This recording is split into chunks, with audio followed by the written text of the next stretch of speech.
Siang hari ini saya akan sharing tentang hal yang sangat basic, yaitu tentang mengenal Tuhan. It does matter who you know. Ya, betul-betul sangat penting sekali siapa yang saudara kenal.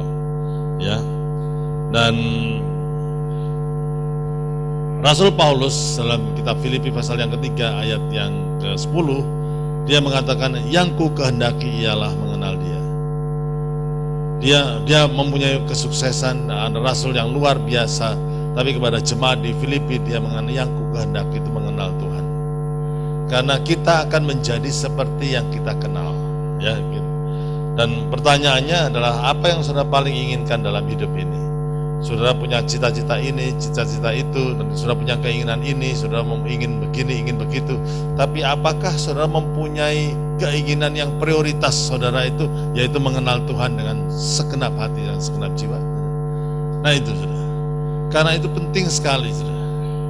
Seorang yang bernama A.W. Tozer mengatakan, banyak orang setelah percaya Tuhan Yesus sebagai juru selamatnya, orang tersebut rindu untuk diberkati lebih daripada rindu untuk mengenal si pemberi berkat. Ini merupakan penyakit zaman ini, di mana orang itu rindunya itu bukan mengenal si pemberi berkat, tapi rindu untuk diberkati. Bukan salah untuk ingin diberkati, itu tidak salah. Tetapi saudara, lebih penting, ada yang lebih penting untuk mengenal si pemberi berkat itu. Amin saudara. Ya, karena kalau yang kita kejar itu hanya berkatnya, dan kita tidak mengejar si pemberi berkat, maka kekristenan kita itu akan oleng, tidak seimbang, dan akhirnya kita bisa diombang-ambingkan dengan segala macam kejadian-kejadian yang terjadi dalam kehidupan kita. Orang yang demikian biasanya begini, orang yang demikian kalau nggak diberkati, lu nggak senang sama Tuhan. Kalau diberkati, rajin pelayanan karena diberkati. Karena apa? Karena pengenalannya akan Tuhan itu cetek. Saudara, pengenalan akan Tuhan itu tidak mendalam, dan itu yang bahaya saudara. Jadi saudara, mengenal Tuhan itu harus diprioritaskan. Kan dari situlah berkat Tuhan juga mengikuti. Berkat Tuhan itu hanya mengikuti pengenalan akan Tuhan. Saudara, saya bisa pergi ke rumah papa saya, menikmati seluruh fasilitas yang ada di dalam rumah itu. Saya bisa masuk ke rumah papa saya, dan semua yang ada itu bisa memberkati hidup saya. Saya bisa buka lemari esnya, ambil Coca-Colanya, ya, kemudian setel TV-nya, kaki saya angkat di meja, saya lihat TV dengan santai. Saya bisa ambil kunci mobil papa saya, keliling kota Surabaya. I can experience, I can feel all the facility in the house. Saya bisa menikmati, so I can enjoy everything in that house because I have relationship with the owner of the house. Aku kenal yang punya rumah, dan aku punya hubungan dengan yang punya rumah, yaitu dia itu adalah papa saya. Yes. Jadi hidup saya bisa diberkati pada waktu relationship yang baik itu, knowing the owner of the house itu memberkati hidup saya. Saudara, coba saudara masuk ke rumah papa saya, nah, buka lemari esnya, ambil Coca-Colanya, setel TV-nya, ambil kunci mobilnya, keliling kota Surabaya dengan mobil papa saya. Kira-kira nasib saudara bagaimana? Bisa berakhir di mana saudara? Bisa di penjara. Aktivitasnya sama, buka kulkas, setel TV, dan kemudian jalan-jalan pakai mobil, dan aktivitasnya sama, tapi akibatnya berbeda, karena yang satu merasa diberkati dan yang satu akhirnya bisa masuk penjara karena you don't have the relationship with the owner of the house. Tidak punya relasi, tidak kenal saudara. Nah, orang sekarang mengejar fasilitasnya, mengejar berkatnya, tapi tidak mau mengejar si pemberi berkat. Keliru saudara. Itulah sebabnya dikatakan, rumahku akan menjadi rumah doa bagi segala bangsa. Rumah doa, rumah untuk membangun relasi yang baik dengan Tuhan. Tapi engkau telah membuatnya menjadi sarang penyamun. Artinya apa? Kita sudah membuat pergi ke rumah Tuhan, kita inginkan cuma berkatnya saja. Kita yang penting pada waktu itu bait Allah itu ada jual beli, yang penting bisnisnya, aku untung. Masalah kita dekat dengan Tuhan atau tidak, itu pada waktu itu tidak diperhatikan. Makanya Yesus marah, dibongkarnya itu meja-meja penukar uang dan lain sebagainya. Kenapa saudara? Karena mereka tidak mau visi bahwa yang penting di rumah Tuhan itu mendekatkan diri dan mengenal Dia lebih dalam lagi. The first law, hukum yang pertama itu bukan hukum prestasi. Hukum yang pertama adalah hukum relasi. Kasihlah Tuhan Allahmu dengan segenap hatimu. Itu relasi. Hukum yang kedua yang sama pentingnya dengan hukum yang pertama, kasihlah sesamamu manusia seperti kamu mengasihi dirimu sendiri. Itu hukum relasi juga. Bukan hukum yang pertama, engkau harus bisa mencapai memenangkan 10 jiwa setiap tahun. Itu hukum prestasi. Lain, Tuhan lain. Pada waktu Adam berbuat dosa, Tuhan mengatakan, Adam, where are you? Di mana engkau? He missed the relationship. Dan Tuhan tidak katakan, Adam, what have you done? Apa yang sudah kau perbuat? Tidak. It's not the doing, but the knowing that is disturbed by sin. Ya, pengenalan itu yang sudah terganggu oleh dosa yang masuk dalam kehidupan manusia. So what do you want in life? Apakah engkau pada tahun ini itu ingin mengenal Tuhan lebih dalam lagi? Nah itu penting sekali, ya. Jadi ini menjadi salah satu fondasi yang sangat penting, ya. Jadi fondasi dari kekristenan itu adalah yang pertama itu knowing, baru setelah itu doing. Ini. Tapi banyak orang konsentrasinya, awarenessnya in the doing, not in the knowing. Sehingga akhirnya saudara, Matius 7 ayat yang ke-22 sampai 23 dikatakan, pada hari terakhir banyak orang yang berseru kepadaku, Tuhan, Tuhan, bukankah kami bernubuat demi namamu? That's the doing. Mengusir setan demi namamu? That's the doing also. Dan mengadakan banyak mujizat demi namamu juga? That's the doing, everything. Pada waktu itulah aku akan berterus terang kepada mereka dan berkata, aku tidak pernah mengenal kamu. Enyahlah daripadaku, kamu sekalian pembuat kejahatan. Kenapa dibuat kejahatan? Karena apa? Pada waktu kita concentrate in the doing, kita melakukan pada actionnya, tapi kita tidak mengenal Tuhan, maka segala kemuliaan bukan untuk Tuhan yang kita kenal, tapi segala kemuliaan untuk diri kita sendiri. Kita concentrate in the doing. Yang kita bangun adalah kemuliaan bagi diri sendiri. Itulah kejahatan, saudara. Ya, jadi mari kita setuju pada tahun 2014 ini, saudara, kita mau memprioritaskan untuk mengenal Tuhan lebih lagi. Amin, saudara. Amin. Ya, oke. Manfaat mengenal Tuhan. Yang pertama, tentunya kita mengenal Tuhan, kita mendapatkan hidup yang kekal. Yohanes 17 ayat yang ketiga dikatakan, inilah hidup yang kekal itu, yaitu bahwa mereka mengenal Engkau, satu-satunya Allah yang benar, dan mengenal Yesus Kristus yang telah Kau utus. Mengenal Tuhan mendatangkan hidup yang kekal. Bagaimana mengenal Tuhan itu mendatangkan hidup yang kekal, saudara? Yohanes 3:16 dikatakan, karena begitu besar kasih Allah akan dunia ini sehingga Ia telah mengaruniakan anaknya yang tunggal, supaya setiap orang yang percaya kepadanya tidak binasa, melainkan beroleh hidup yang kekal. Yohanes 17 ayat yang ketiga, Yohanes 17 ayat yang ketiga dikatakan mengenal Tuhan mendatangkan hidup yang kekal. Yohanes 3:16 mengatakan pada waktu kita percaya mendatangkan hidup yang kekal. Itu ada konteksnya, ada korelasinya, ada kesinambungannya, di mana bagaimana kita percaya kalau kita tidak kenal orang. Pada waktu kita mengenal Tuhan, maka trust itu mulai tumbuh. Dan pada waktu trust tumbuh itu, percaya, ya, maka itu akan mendatangkan kehidupan yang kekal. Dalam Amplified Bible dikatakan, for God so greatly loved and dearly prized the world that He even gave up His only begotten Son, so that whoever believes, percaya. Maksudnya percaya itu apa, saudara? Percaya dalam bahasa aslinya trust in Him, clings to Him, relies on Him. Jadi itu, saudara. Bukan hanya cuma percaya di mulut, tapi juga mempercayakan diri. Setan percaya pada Yesus, dia percaya Yesus anak Allah, tapi dia tidak selamat. Karena apa? Dia tidak mempercayakan hidupnya kepada anak Allah.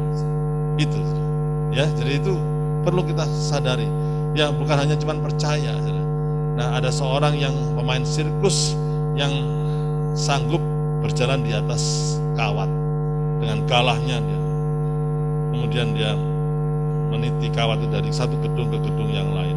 Sampai di gedung yang lain, semuanya bersorak, penonton bersorak semuanya. Dan kemudian pemain sirkus itu bertanya, do you believe? Kamu percaya enggak aku bisa kembali dari gedung yang satu ke gedung yang lain? Semua percaya, ya percaya. Karena mereka sudah melihat kemampuannya, jadi akhirnya mereka percaya. Pertanyaan kedua, siapa yang mau saya gendong untuk berjalan di atas kawat dari gedung sini ke gedung yang sana. Langsung penontonnya diem semua. Satu anak kecil, saya, gitu. Anak kecil gak mikir, gitu. Pokoknya saya, gitu. Digendong, meniti gedung yang satu, gedung yang lain. Karena memang hebat, ya akhirnya sampai di gedung yang lain. Wah, tepuk tangan sorak-sorai. Ternyata anak kecil itu anaknya sendiri. Karena bagi dia, dia bukan hanya percaya bapaknya, dia mempercayakan seluruh hidupnya di tangan bapaknya. That's difference. Itu yang membuat berbeda. Itu namanya depends on, clings to. Itu bukan hanya percaya, tapi mempercayakan diri kepada Tuhan. Mendatangkan hidup yang kekal. Bagaimana kita bisa percaya kalau kita tidak kenal Dia? Jadi ini yang harus jadi first priority dalam kehidupan kita. Dalam memasuki tahun 2014 ini, mari kita berusaha untuk mengenal Dia lebih dalam lagi. Amin, saudara. It does matter who you believe, who you know. Yang kedua, mendapat kekuatan iman. Daniel 11 ayat yang ke-32, mari kita baca bersama-sama. 1, 2, 3. Tetapi umat yang mengenal Allahnya akan tetap kuat dan akan bertindak. People who know their God shall be strong and do great exploit, katanya firman Tuhan dalam bahasa Inggrisnya. Dan pertama, kita lihat ada satu patron lagi, saudara. Kenal dulu, the knowing and the doing. The knowing come first. Umat yang kenal Allahnya, itu the knowing. Tetap kuat dan akan bertindak. That's the doing part. Saudara, orang yang kenal Tuhan itu akan strong. Pengenalan itu kayak akar daripada kekristenan. Fondasi, saudara. Orang itu tidak akan mudah diombang-ambingkan. Apapun yang terjadi, kalau dia kenal sama Tuhan, akan jadi sangat-sangat solid sekali kekristenannya, saudara. Kalau ada orang yang ya sebentar semangat, sebentar enggak, sebentar ikut Tuhan, sebentar murtad, sebentar naik, sebentar turun, dan itu orang itu enggak kenal sama Tuhan. Dan orang yang kenal sama Tuhan ini ayat-ayat keharusan waktu kita persekutuan MDC awal-awal banyak anak muda. Karena apa? Orang yang kenal Tuhan itu radikal. Dah titik. Orang yang kenal Tuhan itu radikal. Radikal dalam melayani, radikal dalam memberi, radikal dalam menyanyi. Saudara, itu radikal. Saudara. Radikal itu adalah hal yang baik, saudara. Dari kata radix yang artinya akar. Itu radikal itu. Mengakar, berakar, kuat. Orang Kristen seharusnya radikal, saudara. Yang jelek itu ekstrim. Ekstrim itu nggak baik, kata nggak baik, saudara. Nggak imbang, saudara. Tapi radikal itu, saya membaca buku dari The Normal Christian Life, tulisan dari Watchman Nee. Dan itu normal Christian life. Kalau saudara membaca itu, saudara, gila, saudara. Karena yang saudara baca itu tidak normal semua menurut kita. Tidak normal. Semuanya diberikan sama Tuhan. Semuanya diabdikan. Semuanya ikut Tuhan itu 100%. Tidak ada 90%, tidak ada 99%, tidak ada. Mengenal Tuhan itu memiliki Tuhan dan Tuhan memiliki kita. Itulah pengenalan akan Tuhan. Seorang yang bernama Mama Kwang, seorang perempuan wanita yang dipakai Tuhan di China untuk menginjili banyak orang, mendoakan kesembuhan banyak orang, membawa orang itu dalam kerajaan Allah, didoakan orang bertobat. Mama Kwang, orang yang paling dibenci oleh negara komunis pada waktu itu, pada waktu Cina sangat kuat dalam komunisme, walaupun sampai sekarang, tapi sekarang lebih terbuka karena globalisasi. Tapi pada zaman itu seorang yang bernama Mama Kwang dicari oleh polisi rahasia Cina terus menerus. Tetapi saudara, sulit untuk ditangkap. Satu hari ketangkap juga, saudara. Dan dia ingin menghancurkan imannya seorang yang bernama Mama Kwang. Orang ibu-ibu yang sederhana, saudara.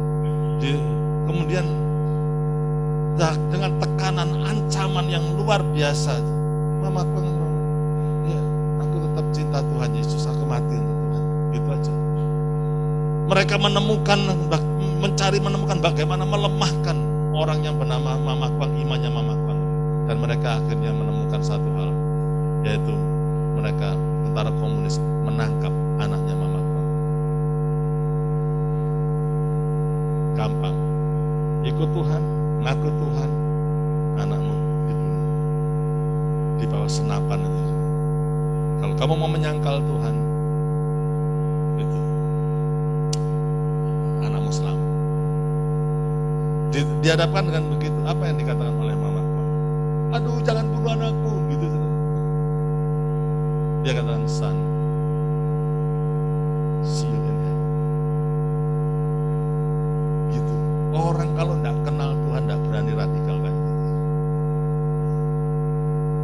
Tembak, anaknya ditembak. Mati.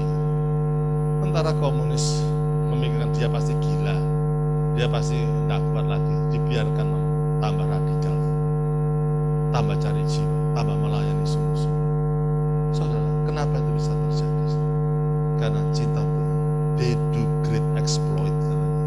Mereka tetap kuat dan tetap berdiri. Luar biasa. Di manakah keradikalan seperti itu? Rasanya, wah ikut Tuhan, yes, mau berani untuk ikut Tuhan. Gerimis tidak ke gereja, saudara. Jadi, keradikalan itu sudah luntur. Why? Karena tidak ada pengetahuan dan pengenalan akan Tuhan. Once you know your God, you will be strong and you will do great exploits. Saudara, mari kita radikal untuk Tuhan. Amin, saudara. Ya, bukan diradikal-radikalkan, bukan. Orang yang kenal Tuhan dengan sendirinya itu radikal, saudara. Cinta Tuhan dengan sendirinya, dia tidak akan hitung-hitungan sama Tuhan. Dan banyak orang, aduh, rasanya itu, saya percaya akan ada kegerakan anak muda. Kita akan berdoa supaya ada kegerakan anak muda. Kita berdoa supaya di Surabaya lahir kegerakan anak muda. Amin, saudara. Dalam 3 tahun, 4 tahun mendatang, kita akan berdoa mati-matian supaya Tuhan bergerak di antara anak-anak muda kembali. Amin, saudara. Ya, saya sudah rapat dengan City Harvest Church, dengan Victory Church, Youth Network. Kita inginkan dalam kurun waktu mendatang ribuan dan ribuan anak muda kembali ke pengenalan akan Tuhan, dan mereka menjadi anak muda yang radikal untuk Tuhan. Amin, saudara. Amin, amin, amin. Itu yang harus ada, saudara. Ya, saudara. Dulu saya masih ingat pada waktu persekutuan MDC awal-awal, saudara, kalau kita habis kuliah, saudara, habis kuliah, kerja, gaji pertama itu nggak kita nikmati, gaji pertama langsung berikan sama Tuhan. Itu aja. Ya memang kan gaji pertama itu kan, waduh, sangat berarti sekali, saudara. Ya, tapi gaji pertama kita